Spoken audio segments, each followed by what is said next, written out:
ಬೀದರ್ ಜಿಲ್ಲೆಯ ಆತ್ಮೀಯ ಬಂಧುಗಳೇ, ತಮ್ಮೆಲ್ಲರಿಗೂ ಕೂಡ ಡೆನ್ ನೆಟ್ವರ್ಕ್ ವತಿಯಿಂದ ಅನಂತ ಧನ್ಯವಾದಗಳು.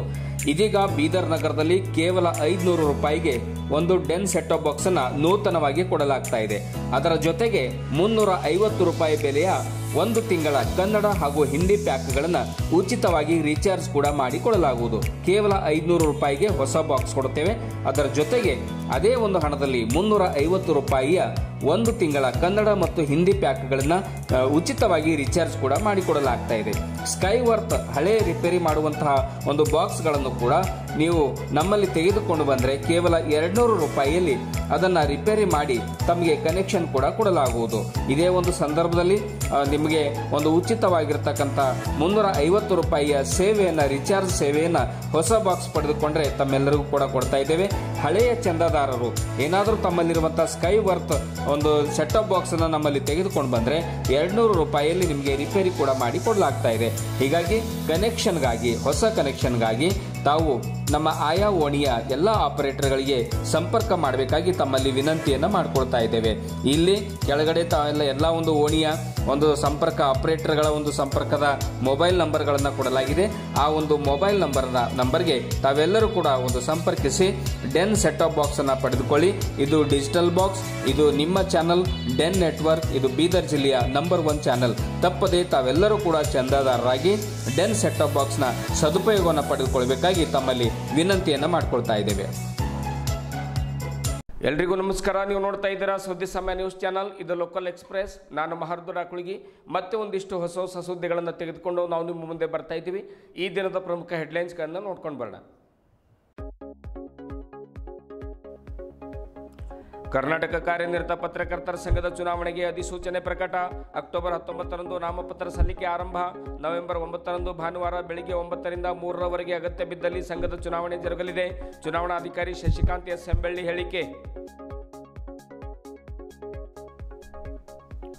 ನಗರದಲ್ಲಿ ಜರುಗಿದ ರಾಷ್ಟ್ರೀಯ ಸ್ವಯಂ ಸೇವಕ ಸಂಘದ ಬೃಹತ್ ಪಥ ಸಂಚಲನ. ಸಂಘಕ್ಕೆ 100 ವರ್ಷ ಪೂರೈಸಿರುವ ಪ್ರಯುಕ್ತ ಕೈಯಲ್ಲಿ ಲಾಠಿ ಹಿಡಿದು ಹೆಜ್ಜೆ ಹಾಕಿದ ಕಾರ್ಯಕರ್ತರು. ರಾಷ್ಟ್ರ ನಿರ್ಮಾಣವೇ ಆರ್ಎಸ್ಎಸ್ನ ಮೂಲ ಧ್ಯೇಯವಾಗಿದೆ.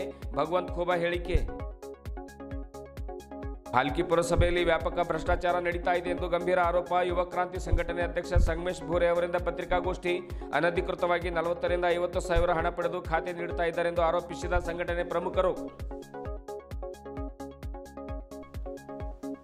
ಸಂಭ್ರಮ ಮತ್ತು ಸಡಗರದ ಮಧ್ಯೆ ಜರುಗಿದ ಬಸವ ಕಲ್ಯಾಣದ ಸ್ವಾಭಿಮಾನಿ ಕಲ್ಯಾಣ ಪರ್ವ. ಹಲವು ಜಿಲ್ಲೆ ಹಾಗೂ ರಾಜ್ಯಗಳಿಂದ ಸಾವಿರಾರು ಶರಣರ ಸಮಾಗಮ. ವಚನ ಪರುಷ ಪುಸ್ತಕ ಬಿಡುಗಡೆ. ಜಗನ್ನಾಥ್ ಮೂಲ್ಗೆ ಅವರಿಗೆ ಶರಣರತ್ನ ಪ್ರಶಸ್ತಿ ಪ್ರದಾನ. ಇಂದಿನ ಒಂದಿಷ್ಟು ವಾರ್ತೆಗಳ ವಿವರಗಳನ್ನು ನೋಡ್ಕೊಂಡು ಬರೋಣ. ಕರ್ನಾಟಕ ಕಾರ್ಯನಿರತ ಪತ್ರಕರ್ತರ ಸಂಘದ ಬೀದರ್ ಜಿಲ್ಲಾ ಘಟಕದ ಜಿಲ್ಲಾ ಚುನಾವಣಾ ಅಧಿಕಾರಿ ಕಚೇರಿಯನ್ನು ಬೀದರ್ ನಗರದ ವಾರ್ತಾ ಮತ್ತು ಸಾರ್ವಜನಿಕ ಸಂಪರ್ಕ ಇಲಾಖೆಯ ಕಚೇರಿಯ ಮೊದಲ ಮಹಡಿಯಲ್ಲಿ ಅಕ್ಟೋಬರ್ 13ರಂದು ಬೆಳಿಗ್ಗೆ 11 ಗಂಟೆಗೆ ಚಾಲನೆ ನೀಡಲಾಗಿದೆ. ಸಂವಿಧಾನ ಶಿಲ್ಪಿ ಡಾಕ್ಟರ್ ಬಾಬಾ ಸಾಹೇಬ್ ಅಂಬೇಡ್ಕರ್ ಅವರ ಒಂದು ಭಾವಚಿತ್ರಕ್ಕೆ ಪೂಜೆಯನ್ನು ಸಲ್ಲಿಸಿ ಅಧಿಸೂಚನೆ ಹಾಗೂ ಸದಸ್ಯರ ಪಟ್ಟಿಯನ್ನು ಪ್ರಕಟಿಸಿ ಚುನಾವಣಾ ಪ್ರಕ್ರಿಯೆಗೆ ಚಾಲನೆ ಕೊಡಲಾಗಿದೆ. ಜಿಲ್ಲಾ ಚುನಾವಣಾ ಅಧಿಕಾರಿಗಳಾಗಿರತಕ್ಕಂಥ ಶಶಿಕಾಂತ್ ಎಸ್ ಹೆಂಬಳ್ಳಿ ಅವರು, ನೋಡಲ್ ಅಧಿಕಾರಿಗಳಾದ ಮಹೇಶ್ ಕುಲ್ಲಳ್ಳಿ ಅವರು, ವಿಜಯಕೃಷ್ಣ ಅವರು, ಆಮೇಲೆ ಸಹಾಯಕ ಚುನಾವಣಾ ಅಧಿಕಾರಿಗಳಾದ ಮಹರುದ್ರ ಡಾಕುಳಿಗೆ ಹಾಗೂ ಸತ್ಯಜಿತ್ ಅವರು ಜಂಟಿ ಪತ್ರಿಕಾಗೋಷ್ಠಿಯನ್ನು ನಡೆಸಿ ಈ ಅಧಿಸೂಚನೆಯನ್ನು ಹೊರಡಿಸಿದ್ದಾರೆ. ಜಿಲ್ಲಾ ಚುನಾವಣಾಧಿಕಾರಿ ಶಶಿಕಾಂತ್ ಎಸ್ ಹೆಂಬಳ್ಳಿ ಅವರು ಮಾತನಾಡಿ, ಈ ಸಾಲಿನ ಅಕ್ಟೋಬರ್ 13ರಂದು ಮತದಾರರ ಕರಡು ಪಟ್ಟಿ ಪ್ರಕಟಿಸಲಾಗಿದೆ. ಅಕ್ಟೋಬರ್ 16ರಂದು ಮತದಾರರ ಪಟ್ಟಿಯಲ್ಲಿನ ತಿದ್ದುಪಡಿಗೆ ಅರ್ಜಿ ಸಲ್ಲಿಸಲು ಕೊನೆಯ ದಿನಾಂಕ ಇರುತ್ತೆ. ಅಕ್ಟೋಬರ್ 18ರಂದು ಅಂತಿಮ ಮತದಾರರ ಪಟ್ಟಿ ಪ್ರಕಟಣೆ ಮಾಡಲಾಗುವುದು. ಅಕ್ಟೋಬರ್ 19ರಂದು ನಾಮಪತ್ರ ಸಲ್ಲಿಕೆ ಆರಂಭ ಆಗುತ್ತೆ. ಅಕ್ಟೋಬರ್ 27ರಿಂದ ನಾಮಪತ್ರ ಸಲ್ಲಿಕೆಗೆ ಕೊನೆಯ ದಿನ ಆಗುತ್ತೆ. ಅಕ್ಟೋಬರ್ 28ರಂದು ನಾಮಪತ್ರಗಳ ಪರಿಶೀಲನೆ ನಡೆಯುತ್ತೆ. ಅಕ್ಟೋಬರ್ 30ರಂದು ನಾಮಪತ್ರಗಳನ್ನು ಹಿಂಪಡೆಯಲು ಕೊನೆಯ ದಿನವಾಗಿದೆ. ಅಂದೇ ಅಭ್ಯರ್ಥಿಗಳ ಅಂತಿಮ ಪಟ್ಟಿ ಪ್ರಕಟಣೆ ಮಾಡಲಾಗುವುದು. ನವೆಂಬರ್ 9ರಂದು ಭಾನುವಾರದ ದಿವಸ ಬೆಳಿಗ್ಗೆ 9 ರಿಂದ ಮಧ್ಯಾಹ್ನ 3 ಗಂಟೆವರೆಗೆ ಅಗತ್ಯ ಬಿದ್ದಲ್ಲಿ ಮತದಾನ ಮಾಡಲಾಗುವುದು. ಮತದಾನ ಪ್ರಕ್ರಿಯೆ ನಡೆಯುತ್ತೆ. ಅಂದೇ ಮಧ್ಯಾಹ್ನ 3:30 ನಂತರ ಮತಗಳ ಎಣಿಕೆ ಆಗುತ್ತೆ. ಫಲಿತಾಂಶ ಪ್ರಕಟಣೆ ಕೂಡ ಮಾಡಲಾಗುವುದು ಎನ್ನುವಂಥ ಮಾತನ್ನು ಹೇಳಿದರು. ಇನ್ನು ವಿಶೇಷವಾಗಿ ಇನ್ನು ಸೂಚನೆ ನೀಡಬೇಕು ಏನಂದರೆ ಅಕ್ಟೋಬರ್ 20ರಿಂದ 22ರವರೆಗೆ ದೀಪಾವಳಿ ಹಬ್ಬದ ಪ್ರಯುಕ್ತ 3 ದಿವಸ ರಜೆ ಇರುತ್ತೆ ಎಂದು ಚುನಾವಣಾಧಿಕಾರಿಗಳು ತಿಳಿಸಿದ್ದಾರೆ. ಬೆಳಿಗ್ಗೆ 11ರಿಂದ ಮಧ್ಯಾಹ್ನ 3ರವರೆಗೆ ಚುನಾವಣಾ ಕಚೇರಿ ಚುನಾವಣೆ ಮುಗಿಯುವವರೆಗೂ ಕೂಡ ತೆರೆದಿರುತ್ತೆ. ಚುನಾವಣೆಗೆ ಸಂಬಂಧಪಟ್ಟಂತೆ ಯಾವುದಾದ್ರೂ ಮಾಹಿತಿ ಬೇಕಿದ್ದಲ್ಲಿ ನೇರವಾಗಿ ಕಚೇರಿಗೆ ಬಂದು ಲಿಖಿತ ರೂಪದಲ್ಲಿ ಅರ್ಜಿ ಕೊಡಬೇಕು. ಚುನಾವಣಾ ಅಧಿಕಾರಿಗಳು ಸಿಬ್ಬಂದಿ ಜೊತೆ ಎಲ್ಲರೂ ಸಹಕಾರ ಕೊಡಬೇಕು. ಯಾರು ಕೂಡ ಶಿಸ್ತಿನಿಂದ ವರ್ತಿಸಬಾರದು. ಯಾರು ಕೂಡ ಮೊಬೈಲ್ನಲ್ಲಿ ಮಾತಾಡೋ ಹಾಗಿಲ್ಲ. ಪಾರದರ್ಶಕ, ಕಾನೂನುಬದ್ಧವಾಗಿ ಇಡೀ ಚುನಾವಣೆ ನಡೆಯುತ್ತೆ.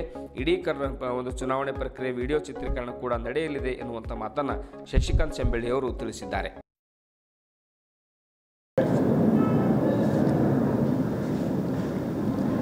ನಮಸ್ಕಾರ, ನಾನು ಶಶಿಕಾಂತ್ ಎಸ್ ಶೆಂಬೆಳ್ಳಿ, ಕರ್ನಾಟಕ ಕಾರ್ಯನಿರತ ಪತ್ರಕರ್ತರ ಸಂಘದ ಬೀದರ್ ಜಿಲ್ಲಾ ಘಟಕದ ಚುನಾವಣಾಧಿಕಾರಿಯಾಗಿ ನೇಮಕಗೊಂಡಿದ್ದೇನೆ. ನನ್ನ ಜೊತೆಯಲ್ಲಿ ಮಾರುದ್ರ ಡಾಕುಳಿಗೆ ಅವರಿದ್ದಾರೆ. ಇವರು ಸಹಾಯಕ ಚುನಾವಣಾಧಿಕಾರಿ ಆಗಿ ಕೆಲಸ ನಿರ್ವಹಿಸ್ತಾರೆ. ಈಗಾಗಲೇ ತಮಗೆಲ್ಲರಿಗೂ ಗೊತ್ತಿರುವಂತೆ ಕರ್ನಾಟಕ ಕಾರ್ಯನಿರತ ಪತ್ರಕರ್ತರ ಸಂಘಕ್ಕೆ ನವೆಂಬರ್ 9ರಂದು ಚುನಾವಣೆ ಘೋಷಣೆಯಾಗಿದೆ. ಈಗಾಗಲೇ ನೀತಿ ಸಂಹಿತೆ ಕೂಡ ಜಾರಿಯಲ್ಲಿದೆ. ಇಂದು ಅಂದರೆ ಅಕ್ಟೋಬರ್ 13ರಂದು ನಾವು ಚುನಾವಣೆಗೆ ಸಂಬಂಧಪಟ್ಟಂತೆ ಅಧಿಕೃತವಾದ ಅಧಿಸೂಚನೆಯನ್ನು ಹೊರಡಿಸ್ತಾ ಇದ್ದೀವಿ. ಇಂದಿನಿಂದ ಚುನಾವಣೆಗೆ ಸಂಬಂಧಪಟ್ಟಂತೆ ಎಲ್ಲ ರೀತಿಯ ಚುನಾವಣಾ ಪ್ರಕ್ರಿಯೆಗಳು ಆರಂಭಗೊಂಡಿವೆ. ಅಕ್ಟೋಬರ್ 16ರಂದು ಮತದಾರರ ಪಟ್ಟಿಯಲ್ಲಿನ ತಿದ್ದುಪಡಿಗೆ ಯಾವುದಾದ್ರೂ ಆಕ್ಷೇಪಣೆಗಳಿದ್ದರೆ ಅರ್ಜಿಗಳನ್ನು ಸಲ್ಲಿಸಬಹುದು. ಅಂದು ಕಡೆಯ ದಿನಾಂಕ ಆಗಿರ್ತದೆ. ಅದಾದ ನಂತರ ನಾವು ಅಕ್ಟೋಬರ್ 18ರಂದು ಅಂತಿಮ ಕರಡು ಮತದಾರರ ಪಟ್ಟಿಯನ್ನು ಪ್ರಕಟಿಸಿ ಲಿಖಿತ ರೂಪದ ಆಕ್ಷೇಪಣೆಗಳನ್ನು ಸಲ್ಲಿಸಬೇಕು. ಆ ಆಕ್ಷೇಪಣೆಗಳನ್ನು ನಾವು ಕೇಂದ್ರ ಚುನಾವಣಾ ಸಮಿತಿಗೆ ಕಳಿಸ್ಕೊಡ್ತೀವಿ. ಅವರ ಸೂಚನೆಗಳ ಅನ್ವಯ ನಾವು ಮುಂದಿನ ಕ್ರಮವನ್ನು ಕೈಗೊಳ್ತೀವಿ. ಈಗಾಗಲೇ ಕರಡು ಮತದಾರರ ಪಟ್ಟಿ ಸಿದ್ಧಗೊಂಡಿದೆ. ಅದನ್ನು ನಮಗೆ ಕೇಂದ್ರ ಚುನಾವಣಾ ಸಮಿತಿ ಕಳಿಸ್ಕೊಟ್ಟಿದೆ. ಅದನ್ನು ನಾವು ಗೋಡೆಯಲ್ಲಿ ಅಂಟಿಸ್ತಾ ಇದ್ದೀವಿ. ಅದನ್ನು ನೋಡಿ ಯಾರಾದರೂ ಆಕ್ಷೇಪಣೆಗಳಿಂದ ಸಲ್ಲಿಸಬಹುದು. ಅದನ್ನು ನಾವು ಚುನಾವಣಾ ಸಮಿತಿಗೆ ಕಳಿಸ್ಕೊಡ್ತೀವಿ. ಈಗಾಗಲೇ ನಮಗೆ ಮತದಾರರ ಪಟ್ಟಿ ಕಳಿಸ್ಕೊಟ್ಟಿದ್ದಾರೆ. 18ರಂದು ಅಂತಿಮ ಮತದಾರರ ಕರಡು ಪ್ರಕಟಿಸ್ತೀವಿ. ಅದನ್ನು ಆಧರಿಸಿ ಇಡೀ ಚುನಾವಣಾ ಪ್ರಕ್ರಿಯೆಯನ್ನು ನಡೆಸ್ತೀವಿ ನಾವು. ಅದರ ಮೂಲಕ ಗೊತ್ತಾಗ್ತದೆ ಯಾರು ಮತದಾರರು ಯಾರಿಲ್ಲ ಅನ್ನೋದು ಗೊತ್ತಾಗ್ತದೆ. ಹೀಗಾಗಿ ನಮಗೆ ಈಗ ಈ ಸಂದರ್ಭದಲ್ಲಿ ಈ ಅವಧಿಯಲ್ಲಿ ಹೊಸಬರ ಹೆಸರು ಸೇರ್ಪಡೆಗೆ ಅಥವಾ ಅವರ ಹೆಸರು ಡಿಲಿಷನ್ ತೆಗೆಯೋದಕ್ಕೆ ಅವಕಾಶ ಇಲ್ಲ. ಈ ಮಾತನ್ನು ನಾನು ಭಾಳ ಸ್ಪಷ್ಟವಾಗಿ ಈ ಸಂದರ್ಭದಲ್ಲಿ ಹೇಳೋಕ್ಕೆ ಇಷ್ಟಪಡ್ತೀನಿ. ಎಲ್ಲರೂ ಕೂಡ ಮುಕ್ತ ಮತ್ತು ನ್ಯಾಯಸಮ್ಮತ ಚುನಾವಣೆಗೆ ಸಹಕರಿಸಬೇಕು ಅಂತ ಈ ಸಂದರ್ಭದಲ್ಲಿ ಮನವಿ ಮಾಡ್ತೀನಿ. ಧನ್ಯವಾದಗಳು. ರಾಷ್ಟ್ರೀಯ ಸ್ವಯಂ ಸೇವಕ ಸಂಘವು 100 ವರ್ಷ ಪೂರೈಸಿರುವ ಪ್ರಯುಕ್ತವಾಗಿ ಬೀದರ್ ನಗರದಲ್ಲಿ ಬೃಹತ್ ಪಥಸಂಚಲನ ಜರುಗಿತು. ಸ್ವಯಂ ಸೇವಕರು ತಲೆ ಮೇಲೆ ಕರಿಟೋಪಿಯನ್ನು ಧರಿಸಿ ಕೈಯಲ್ಲಿ ಲಾಠಿಯನ್ನು ಹಿಡಿದು ಸಾಲಾಗಿ ಶಿಸ್ತಿನಿಂದ ಆಕರ್ಷಕ ಪಥಸಂಚಲನವನ್ನು ನಗರದಾದ್ಯಂತ ನಡೆಸಿದರು. ಒಂದು ವಾಹನದ ಮೇಲೆ RSSನ ಸಂಸ್ಥಾಪಕರಾಗಿರುವಂತಹ ಕೇಶವ್ ಬಳಿರಾಮ್ ಹೆಡ್ಗೇವಾರ್ ಅವರು ಮತ್ತು ಮಾಧವರಾವ್ ಗೋಳವಲ್ಕರ್ ಅವರ ಒಂದು ಭಾವಚಿತ್ರವನ್ನು ಭಾವಚಿತ್ರವನ್ನಿಟ್ಟು ಮೆರವಣಿಗೆ ಕೂಡ ನಡೆಸಿದರು. ನಗರದ ಸರಸ್ವತಿ ಶಾಲೆಯಿಂದ ಆರಂಭವಾದ ಪಥಸಂಚಲನ ನಗರದಾದ್ಯಂತ ಸಂಚಾರ ಮಾಡಿತು. ಇದೇ ವೇಳೆ ಸ್ವಯಂ ಸೇವಕರು ಹಾಗೂ ಮಾಜಿ ಕೇಂದ್ರ ಸಚಿವರಾದ ಭಗವಂತ್ ಖೂಬಾ ಅವರು ಮಾತನಾಡಿ, ವ್ಯಕ್ತಿತ್ವ ನಿರ್ಮಾಣ, ರಾಷ್ಟ್ರ ನಿರ್ಮಾಣ ಮತ್ತು ಸಮಾಜದ ನಿರ್ಮಾಣ ಈ ಗುರಿಯನ್ನು ಹೊತ್ತುಕೊಂಡು ಮುನ್ನುಗ್ತಾ ಇದೆ ನಮ್ಮ RSS ಅನ್ನುವಂಥ ಮಾತನ್ನು ಹೇಳಿದರು. ರಾಷ್ಟ್ರದಲ್ಲಿ ಅತಿ ದೊಡ್ಡ ಸಂಘಟನೆ ಅಂದರೆ ಅದು ರಾಷ್ಟ್ರೀಯ ಸ್ವಯಂ ಸೇವಕ ಸಂಘ ಎಂದು ಹೆಮ್ಮೆಯಿಂದ ಹೇಳುತ್ತೇವೆ ಎನ್ನುವಂಥ ಮಾತನ್ನು ಭಗವಂತ್ ಖೂಬಾ ಅವರು ಹೇಳಿದರು. ಇದೇ ವೇಳೆ ಮುಖಂಡರಾದ ಹನುಮಂತ ಬುಳ್ಳ, ಸಂತೋಷ್ ರೆಡ್ಡಿ ಆಣದೂರು, ವೀರೇಸ್ವಾಮಿ ಸೇರಿದಂತೆ ಹಲವರು ಉಪಸ್ಥಿತರಿದ್ದರು. ದೇಶದಲ್ಲಿ ಹಾಗೂ ರಾಜ್ಯದಲ್ಲಿ ಹಲವು ವಿರೋಧಗಳ ಮಧ್ಯೆ ರಾಷ್ಟ್ರೀಯ ಸ್ವಯಂ ಸೇವಕ ಸಂಘವು ಪಥಸಂಚಲನ ನಡೆಸ್ತಾ ಇದೆ. ಒಂದೆಡೆ ಕಾಂಗ್ರೆಸ್ ಮುಖಂಡರು RSS ಬ್ಯಾನ್ ಮಾಡಬೇಕು ಎಂಬ ಮಾತುಗಳನ್ನು ಹೇಳ್ತಾ ಇದ್ದಾರೆ. ಇನ್ನೊಂದೆಡೆ RSS ಬ್ಯಾನ್ ಮಾಡಲು ಯಾರಿಂದಲೂ ಸಾಧ್ಯವಿಲ್ಲ ಎನ್ನುವಂಥ ಮಾತನ್ನು ಕೂಡ ಹೇಳ್ತಾ ಇದ್ದಾರೆ. ಬೇಕಾದರೆ ಬ್ಯಾನ್ ಮಾಡಿ ತೋರಿಸಲಿ ಅನ್ನುವಂಥ ಒಂದು ಸವಾಲನ್ನು BJP ಮತ್ತು RSS ಮುಖಂಡರು ಕಾಂಗ್ರೆಸ್ಗೆ ಹಾಕ್ತಾ ಇದ್ದಾರೆ. ಒಟ್ಟಾರೆಯಾಗಿ ಬೀದರ್ ನಗರದಲ್ಲಿ ಸಾವಿರಾರು ಸ್ವಯಂ ಸೇವಕರಿಂದ ಆಕರ್ಷಕ ಪಥಸಂಚಲನ ಜರುಗಿತು. ಒಂದು ದಾರಿಯುದ್ದಕ್ಕೂ ಕೂಡ ಒಂದು ಸ್ವಯಂ ಸೇವಕರ ಮೇಲೆ ಹೂವುಗಳನ್ನು ಪುಷ್ಪವೃಷ್ಟಿಯನ್ನು ಮಾಡುವ ಮುಖಾಂತರವಾಗಿ ಆಕರ್ಷಕವಾಗಿ ಪಥಸಂಚಲನ ನಡೆಯಿತು. ಸೇವಕ ಸಂಘ ಶತಾಬ್ದಿಯ ವರ್ಷದಲ್ಲಿ ಕಳೆದ 100 ವರ್ಷಗಳಿಂದ ವ್ಯಕ್ತಿತ್ವ ನಿರ್ಮಾಣವನ್ನು ಮಾಡಿ ರಾಷ್ಟ್ರ ನಿರ್ಮಾಣ, ಸಮಾಜದ ಅತ್ಯುತ್ತಮ ನಿರ್ಮಾಣಕ್ಕಾಗಿ ದುಡಿದಂಥ ಇಡೀ ವಿಶ್ವದಲ್ಲಿ ಅತಿ ದೊಡ್ಡ ಸಂಘಟನೆ ಯಾವುದರಿದೆ ಅಂದ್ರೆ ರಾಷ್ಟ್ರೀಯ ಸ್ವಯಂ ಸೇವಕ ಸಂಘ ಇದೆ. ಹೀಗಾಗಿ ಈ ವರ್ಷ ಇಡೀ ವರ್ಷ ಬರುವಂಥ ವರ್ಷದಲ್ಲಿ ನಾನಾ ಕಾರ್ಯಕ್ರಮಗಳನ್ನು ಹಮ್ಮಿಕೊಂಡು ಇವತ್ತು ಮುಂದಿನ ಮತ್ತೊಂದು ನೆಕ್ಸ್ಟ್ ಲೆವೆಲ್ ರಾಷ್ಟ್ರ ಸೇವೆಗಾಗಿ ರಾಷ್ಟ್ರೀಯ ಸ್ವಯಂ ಸೇವಕವನ್ನು ಸಜ್ಜುಗೊಂಡು ಮುಂದೆ ನುಗ್ತಾ ಇದೆ. ಇವತ್ತು ಬೀದರ್ದಲ್ಲಿ ಪಥಸಂಚಲನೆ ದೊಡ್ಡ ಪ್ರಮಾಣದಲ್ಲಿ ವಿಜೃಂಭಣೆಯಿಂದ ಉತ್ಸಾಹದಿಂದ ಅತಿ ದೊಡ್ಡ ಎಲ್ಲರಿಗೆ ಸ್ವಾಗತವನ್ನು ಕೋರಿದಂಥದ್ದನ್ನು ಮೆಚ್ಚುವಂಥದ್ದಾಗಿದೆ. ಧನ್ಯವಾದ. ಭಾಲ್ಕಿ ಪುರಸಭೆಯಲ್ಲಿ ವ್ಯಾಪಕವಾಗಿರ್ತಕ್ಕಂಥ ಭ್ರಷ್ಟಾಚಾರ ನಡೀತಾ ಇದೆ ಎಂದು ಯುವ ಕ್ರಾಂತಿ ಸಂಘಟನೆ ಅಧ್ಯಕ್ಷ ಸಂಗಮೇಶ್ ಭೂರೆ ಗಂಭೀರ ಆರೋಪವನ್ನು ಮಾಡಿದ್ದಾರೆ. ಈ ಕುರಿತು ಪತ್ರಿಕಾ ಭವನದಲ್ಲಿ ಸುದ್ದಿಗೋಷ್ಠಿಯನ್ನು ನಡೆಸಿ ಮಾತನಾಡಿರುವಂಥ ಅವರು ನಕಲಿ ದಾಖಲೆಗಳನ್ನು ಸೃಷ್ಟಿ ಮಾಡಿ ಜನರಿಂದ ಒಂದು ಖಾತಾ ನೀಡಲಿಕ್ಕೆ ಸುಮಾರು 40ರಿಂದ 50 ಸಾವಿರದವರೆಗೆ ರೂಪಾಯಿ ಹಣವನ್ನು ಆ ಒಂದು ಲಂಚ ಪಡಿತಾ ಇದ್ದಾರೆ. ಈ ಮೂಲಕ ಜನರಿಗೆ ತುಂಬ ತೊಂದರೆ ಕೊಡ್ತಾ ಇದ್ದಾರೆ ಎನ್ನುವಂಥ ಮಾತನ್ನು ಹೇಳಿದರು. ಕಸ ವಿಲೇವಾರಿ ಮಾಡುವ ವಿಷಯದಲ್ಲಿ ಕೂಡ ಕೋಟ್ಯಾಂತರ ರೂಪಾಯಿ ಹಗರಣ ಮಾಡಿದ್ದಾರೆ. 14 ಮತ್ತು 15ನೇ ಹಣಕಾಸು ಯೋಜನೆಯಡಿ ಒಂದು ಯಾವುದೇ ಕೆಲಸ ಇರಬಹುದು, ಬೀದಿ ದೀಪ ಕೆಲಸ ಇರಬಹುದು, ಮತ್ತು ಬೇರೆ ಬೇರೆ ಕೆಲಸ ಇರಬಹುದು, ಇವೆಲ್ಲವುಗಳಲ್ಲಿ ಒಂದು ನಕಲಿ ಖಾತೆಗಳನ್ನು, ನಕಲಿ ಬಿಲ್ಗಳನ್ನು ಸೃಷ್ಟಿ ಮಾಡಿ ಹಣವನ್ನು ಗುಳುಂ ಮಾಡಿದ್ದಾರೆ ಎನ್ನುವಂಥ ಗಂಭೀರ ಆರೋಪವನ್ನು ಮಾಡಿದ್ದಾರೆ. ಪುರಸಭೆ ಮುಖ್ಯಾಧಿಕಾರಿಗಳು ಭ್ರಷ್ಟಾಚಾರದಲ್ಲಿ ಮುಳುಗಿದ್ದರಿಂದ ಅವರ ವಿರುದ್ಧ ನಿಷ್ಪಕ್ಷಪಾತವಾದ ಒಂದು ತನಿಖೆ ಆಗಬೇಕು, ಒಂದು ತಪ್ಪಿತಸ್ಥರಾಗಿದ್ದಲ್ಲಿ ಅವರಿಗೆ ಕಠಿಣ ಶಿಕ್ಷೆಯನ್ನು ವಿಧಿಸಬೇಕು ಅನ್ನುವಂಥ ಮಾತನ್ನು ಕೂಡ ಸಂಗಮೇಶ್ ಭೂರೆ ಹೇಳಿದರು. ಇವತ್ತು ನಾವು ಸಂಗಮೇಶ್ ಭೂರೆ ಯುವ ಕ್ರಾಂತಿ ಸಂಘಟನೆ ಜಿಲ್ಲಾಧ್ಯಕ್ಷ. ಇವತ್ತು ಪತ್ರಿಕಾಗೋಷ್ಠಿ ಕರೆಯುವ ಉದ್ದೇಶ ಏನಂತಂದ್ರೆ, ಇವತ್ತು ನಮ್ಮ ಬೀದರ್ ಜಿಲ್ಲೆಯ ಭಾಲ್ಕಿ ತಾಲೂಕಿನಲ್ಲಿ ಪುರಸಭೆಯಲ್ಲಿ ವ್ಯಾಪಕವಾದಂಥ ಭ್ರಷ್ಟಾಚಾರ ನಡೆಯುತ್ತಿದೆ. ಇದ್ರ ಬಗ್ಗೆ ನಾವು ಈಗಾಗಲೇ DC ಅವರಿಗೂ ಸಹ ಮನವಿ ಕೊಟ್ಟಿದ್ದೀವಿ. ಒಂದು 15 ದಿವಸದಿಂದ ಬಹಳ ಈ ಇಶ್ಯೂ ಮೇರುತ್ತೆ, ಆದರೆ ಯಾವುದೇ ಅಧಿಕಾರಿಗಳು ಯಾವುದೇ ಕ್ರಮ ತೆಗೆದುಕೊಳ್ಳಿಲ್ಲ. ಅದರ ಸಲುವಾಗಿ ನಾವು ಇವರು ನಮ್ಮ ಪುರಸಭೆ ಮುಖ್ಯಾಧಿಕಾರಿಯವರಿಗೆ ಅಮಾನತ್ ಮಾಡಬೇಕಂತ ನಾವು ಜಿಲ್ಲಾಧಿಕಾರಿ ಮನವಿ ಕೊಟ್ಟಿದ್ದೀವಿ. ಇವತ್ತು ಭಾಲ್ಕಿ ಪುರಸಭೆಯಲ್ಲಿ ವ್ಯಾಪಕವಾದ ಭ್ರಷ್ಟಾಚಾರ ನಡೀತಿದೆ. ನಕಲಿ ದಾಖಲೆಗಳನ್ನು ಸೃಷ್ಟಿಸಿ NA ಲೇಔಟ್ ಇಲ್ಲದೆ ಅನಧಿಕೃತವಾಗಿರುವಂತಹ ಖಾತೆಗಳನ್ನು ಕೊಡ್ತಾ ಇದ್ದಾರೆ. ನಕಲಿ ದಾಖಲೆಗಳನ್ನು ಸೃಷ್ಟಿಸಿ ಎಲ್ಲ ಖಾತೆಗಳನ್ನು ಒಂದು ಖಾತೆಗೆ 40ರಿಂದ 50 ಸಾವಿರ ರೂಪಾಯಿಯನ್ನು ಪಡೆದು ಇವತ್ತು ಖಾತೆಗಳನ್ನು ಕೊಡ್ತಾ ಇದ್ದಾರೆ.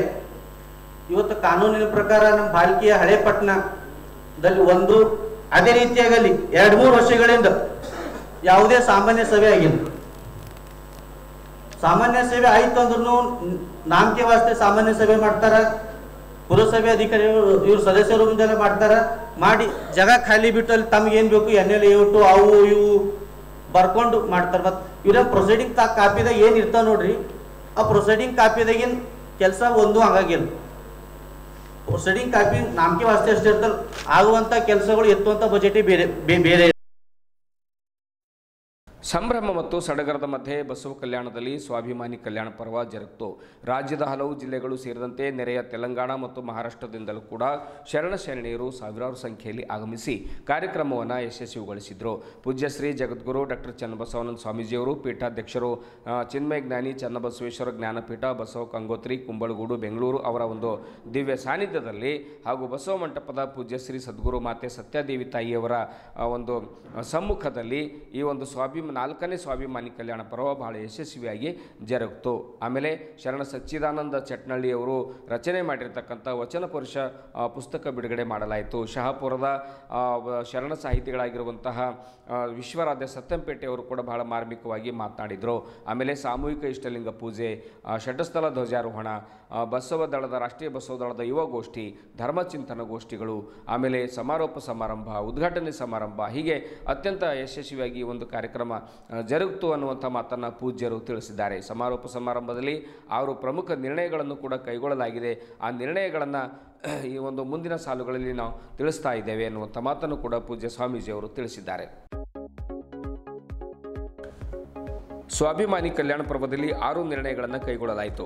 ಡಿಸೆಂಬರ್ 7ರಂದು ಮಹಾರಾಷ್ಟ್ರದ ಉಸ್ಮಾನಾಬಾದ್ನಲ್ಲಿ ಲಿಂಗಾಯತ್ ಮಹಾರ್ಯಾಲಿ ಆಯೋಜನೆ, 2026 ಜನವರಿ ತಿಂಗಳಲ್ಲಿ ಲಿಂಗಾಯತ ಧರ್ಮಕ್ಕೆ ಮಾನ್ಯತೆಗಾಗಿ ದಿಲ್ಲಿ ಚಲೋ ಆಯೋಜನೆ, ನ್ಯಾಯಾಧೀಶ ಗವಾಯಿ ಅವರ ಮೇಲೆ ಶೂ ಎಸೆದ ವಕೀಲ ಕಿಶೋರ್ ಮೇಲೆ ಕಾನೂನು ಕ್ರಮ ಕೈಗೊಳ್ಳದೇ ಇದ್ದರೆ ಹೋರಾಟ ಮಾಡ್ತೇವೆ, ಕನ್ನೇರಿ ಮಠದ ಸ್ವಾಮಿಗಳು ಬಸವ ತತ್ವದ ಸ್ವಾಮಿಗಳಿಗೆ ಅವಹೇಳನ ಮಾಡಿದ್ದನ್ನು ಖಂಡಿಸ್ತೇವೆ, ನವೆಂಬರ್ನಿಂದ ಕರ್ನಾಟಕ, ಮಹಾರಾಷ್ಟ್ರ, ತೆಲಂಗಾಣ, ಆಂಧ್ರಪ್ರದೇಶ, ತಮಿಳುನಾಡು ಸೇರಿದಂತೆ 6 ರಾಜ್ಯಗಳಲ್ಲಿ ಲಿಂಗಾಯತ ಧರ್ಮ ಜಾಗೃತಿ ಅಭಿಯಾನ ಆರಂಭಿಸುವ ನಡೆಸಲಾಗುವುದು ಮತ್ತು ನವೆಂಬರ್ 14ಕ್ಕೆ ದುಬೈನಲ್ಲಿ ಚನ್ನಬಸವೇಶ್ವರ ಜಯಂತಿ ಆಚರಣೆ ಮಾಡುವ ನಿರ್ಣಯಗಳನ್ನು ಕೈಗೊಳ್ಳಲಾಯಿತು. ಈ ನಿರ್ಣಯಗಳನ್ನು ಪೂಜ್ಯ ಶ್ರೀ ಚನ್ನಬಸವಾನಂದ ಸ್ವಾಮೀಜಿಯವರು ಮಂಡಿಸುತ್ತಾರೆ. ಸಭಿಕರು ಕರತಾಡನ ಮೂಲಕ ಒಪ್ಪಿಗೆಯನ್ನು ಸೂಚಿಸುತ್ತಾರೆ. ಸಮಾರಂಭದಲ್ಲಿ ಪೂಜ್ಯ ಶ್ರೀ ಜಯಬಸವಾನಂದ ಸ್ವಾಮೀಜಿ ಚಿಕ್ಕಮಗಳೂರು, ಪೂಜ್ಯ ಶ್ರೀ ಬಸವಪ್ರಭು ಸ್ವಾಮೀಜಿ ಕಲ್ಯಾಣ ಮಹಾಮನೆ ಗುಣತೀರ್ಥವಾಡಿ, ಪೂಜ್ಯ ಮಾತೆ ಶಾಂತಾದೇವಿ ಅವರು, ಆಮೇಲೆ ಪೂಜ್ಯ ಸೂಫಿ ಅಬ್ದುಲ್ ಖಾದ್ರಿ ಅವರು, ನಿವೃತ್ತ ಕೃಷಿ ವಿಶ್ವವಿದ್ಯಾಲಯ ಡೀನ್ ಡಾಕ್ಟರ್ ಸುರೇಶ್ ಪಾಟೀಲ್ ಅವರು, ಆಮೇಲೆ ಮಾಜಿ ವಿಧಾನಸಭಾ ಸದಸ್ಯರು ಆಗಿರತಕ್ಕಂಥ ವಿಜಯ್ ಸಿಂಗ್ ಅವರು, ಶಿವಕುಮಾರ್ ಪಾರ, ಜಗದೇವಿ ಚಟ್ಟಿ, ಜ್ಯೋತಿ ಕಟ್ಟಾಳೆ, ದೀಪಾಲಿ ಬಿರಾದಾರ್, ಎಸ್ ದಿವಾಕರ್, ಬಸವರಾಜ್ ಪಾಟೀಲ್ ಶಿವಪುರ್, ಶಶಿಕುಮಾರ್ ಪಾಟೀಲ್, ಬಸವರಾಜ್ ಪಾಟೀಲ್ ಚಿಕ್ಕಪೇಟ್, ಶಿವರಾಜ್ ಪಾಟೀಲ್ ಅತಿವಾಳ, ಶಿವಶರಣಪ್ಪ ಪಾಟೀಲ್ ಹಾರುಗೇರಿ, ಗಣಪತಿ ಬಿರಾದಾರ್, ಸತೀಶ್ ಪಾಟೀಲ್, ಬಸವರಾಜ್ ಸಂಗಮಾದ್, ಮಲ್ಲಿಕಾರ್ಜುನ್ ಶಾಪೂರ್, ವಿಶ್ವನಾಥ್ ಪಾಟೀಲ್ ಗೊಂದೇಗಾಂವ್, ಮನ್ಮಥಯ್ಯ ಸ್ವಾಮಿ, ಕೆ ಶರಣಪ್ರಸಾದ್ ಬೆಳಗಾವಿ, ಜಯರಾಜ್ ಹತ್ತಿ, ಸಂಜಯ್ ಪಾಟೀಲ್ ಗೋಕಾಕ್ ಸೇರಿದಂತೆ ಸಾವಿರಾರು ಜನರು ಸ್ವಾಭಿಮಾನಿ ಕಲ್ಯಾಣ ಪರ್ವದಲ್ಲಿ ಪಾಲ್ಗೊಂಡಿದ್ದರು. ಗಣಾಚಾರ್ಯಗಳು ಸಹಿತ ಹೌದು. ಹಾಗಾಗಿ ಇಂಥ ಒಂದು ಸಂದರ್ಭದಲ್ಲಿ ಪರಮ ಪೂಜ್ಯರನ್ನು ಹೇಳ್ತೀನಿ, ಈ ಇಬ್ಬರು ವ್ಯಕ್ತಿಗಳು ಈಗಂತೂ ಅವರು ಪ್ರಶಸ್ತಿ ಕೊಡ್ತಾ ಇದ್ದಾರೆ. ಹಾಗಾಗಿ ಯಾವಾಗ ನಮ್ಮ ಗುರುವಿನ ತದ್ವಿರುದ್ಧವಾಗಿದ್ದಾರೋ ಅವ್ರನ್ನ ಗುರುದ್ರೋಹಿಗಳಂತ ಕರೆಯೋಣ. ಯಾರು ನಮ್ಮ ಧರ್ಮಗುರುವಿಗೆ ಅಪಮಾನ ಮಾಡಿದಾರೋ ಅವ್ರನ್ನ ಏನ್ ಮಾಡ್ಬೇಕು ಹೇಳಿ, ಅವ್ರ ಕಾವಿ ತೆಗೆಯವರೆಗೂ ಸಹಿತ ಹೋರಾಟ ಮಾಡ್ಬೇಕು. ಅವ್ರಿಗೇನು ಗೊತ್ತಾರೆ, ಈ ಭಕ್ತರ ಸಂಕಷ್ಟ ಏನ್ ಗೊತ್ತು, ಧರ್ಮ ಪ್ರಚಾರ ಏನ್ ಮಾಡಿದ್ರು, ಆರಾಮಾಗಿ ಐಷಾರಾಮ ಜೀವನ. ನಮ್ಗ ಕೃಪಾಪೋಷಿತ ಅಂತ ಕರೀತಾರೆ, ಆದ್ರೆ ನಿಜವಾಗಿರ್ತಕ್ಕಂಥ ಸನಾತನಿಗಳ ಕೃಪಾಪೋಷಿತ ಅವರಾಗಿದ್ದಾರೆ. ಅವರೆಲ್ಲರೂ ಸನಾತನ ಕೃಪಾಪೋಷಿತರು. ನಾವು ಬಸವ ತತ್ವದ ರಾಜಮಾರ್ಗದಲ್ಲಿರ್ತಕ್ಕಂಥ ಕೃಪಾಪೋಷಿತರು. ನಾವ್ಯಾರ ರಾಜಕಾರಣಿಗಳ ಸ್ವಾಮಿಗಳ ಕೃಪಾಪೋಷಿತರು ಅಲ್ಲ ಅನ್ನೋದನ್ನ ನಾವು ಇವತ್ತಿನ ದಿವಸ ಧೈರ್ಯವಾಗಿ ಹೇಳಿ ಖಂಡಿಸಬೇಕಾಗಿದೆ. ಹಾಗಾಗಿ ಶರಣ ಬಂಧುಗಳೇ, ಶರಣರಿಗೆ ಶರಣೋ ಶರಣು ಶರಣಾರ್ಥಿ, ಶರಣರಿಗೆ ಶರಣೋ ಶರಣು ಶರಣಾರ್ಥಿ, ಕುಮಾರ ಗುಡ್ಡಯ್ಯನ ಸತಿ ಕೇತಲಾದೇವಿ ಶರಣಗೆ ಶರಣೋ ಶರಣು ಶರಣಾರ್ಥಿ, ಕೈಗೂಡಿಯ ಚಾಮಯ್ಯ ಶರಣರಿಗೆ ಶರಣೋ ಶರಣು ಶರಣಾರ್ಥಿ, ಒಡಕದ ಮಾತಯ್ಯ ಶರಣರಿಗೆ ಶರಣೋ ಶರಣು ಶರಣಾರ್ಥಿ, ಒಡಾರದ ಮಾರಯ್ಯ ಶರಣರಿಗೆ ಶರಣೋ ಶರಣು ಶರಣಾರ್ಥಿ, ಒಟ್ಟಣ ಕಾಯಕದ ಸೋಮಮ್ಮ ತಾಯಿಗೆ ಶರಣೋ ಶರಣು ಶರಣಾರ್ಥಿ, ಬಟ್ಟೂರ ಮಾತಯ್ಯ ಶರಣರಿಗೆ ಶರಣೋ ಶರಣು ಶರಣಾರ್ಥಿ, ಒಡಗೂಸ ಅಣ್ಣ ಬ್ರಹ್ಮಯ್ಯ ಶರಣರಿಗೆ ಶರಣೋ ಶರಣು ಶರಣಾರ್ಥಿ, ಒಡದ ಮಾರಿ ತಂದೆ ಶರಣರಿಗೆ ಶರಣೋ ಶರಣು ಶರಣಾರ್ಥಿ, ಒಡ್ಡಿಮಾಕಿ ಮಾರಯ್ಯ ಶರಣರಿಗೆ ಶರಣೋ ಶರಣು ಶರಣಾರ್ಥಿ. ಎಚ್ಚರಾಗಿ ನಿಲ್ಲುವ ಬನ್ನಿ ಲಿಂಗಾಯತರೆ, ಎಚ್ಚರಾಗಿ ನಿಲ್ಲುವ ಬನ್ನಿ ಲಿಂಗಾಯತರೆ, ಎಚ್ಚರಾಗಿ ನಿಲ್ಲುವ ಬನ್ನಿ ಲಿಂಗಾಯತರೆ, ಎಚ್ಚರಾಗಿ ನಿಲ್ಲುವ ಬನ್ನಿ ಲಿಂಗಾಯತರೆ, ಎಚ್ಚರಾಗಿ ನಿಲ್ಲುವ ಬನ್ನಿ ಲಿಂಗಾಯತರೆ, ಎಚ್ಚರಾಗಿ ನಿಲ್ಲುವ ಎಚ್ಚರಾಗಿ ನಿಲ್ಲುವ ಎಚ್ಚರಾಗಿ ನಿಲ್ಲುವ ಎಚ್ಚರಾಗಿ ನಿಲ್ಲುವ ಎಚ್ಚರಾಗಿ ನಿಲ್ಲುವ. ವಿಶ್ವಗುರು ಬಸವಣ್ಣನವರಿಗೆ ಪೂಜಾ ಅಪ್ಪಾಜಿ ಮಾತಾಜಿಯವರ ಸತ್ಸಂಕಲ್ಪಕ್ಕೆ, ಯಶಸ್ವಿ ಸ್ವಾಭಿಮಾನಿ ಕಲ್ಯಾಣ ಪರ್ವಕ್ಕೆ, ಯಶಸ್ವಿ ಸ್ವಾಭಿಮಾನಿ ಕಲ್ಯಾಣ ಪರ್ವಕ್ಕೆ, ರಾಷ್ಟ್ರೀಯ ಬಸವ ದಳಗಳಿಗೆ, ರಾಷ್ಟ್ರೀಯ ಬಸವ ದಳಗಳಿಗೆ, ಲಿಂಗಾಯತ ಧರ್ಮಕ್ಕೆ, ಲಿಂಗಾಯತ ಧರ್ಮಕ್ಕೆ, ಎಲ್ಲಾ ಶರಣ ತಂದೆ ತಾಯಿಗಳಿಗೆ, ಮುದ್ದು ಮಕ್ಕಳಿಗೆ. ಇದುವರೆಗೂ ಸುದ್ದಿ ಕೊಟ್ಟಿರುವ ನಾನು ಮಹರ್ದೂರ ಕೊಳಗಿ. ಮತ್ತೆ ಮುಂದಿನ ವಾರ್ತೆಗಳೊಂದಿಗೆ ಭೇಟಿಯಾಗೋಣ. ವಂದನೆಗಳು.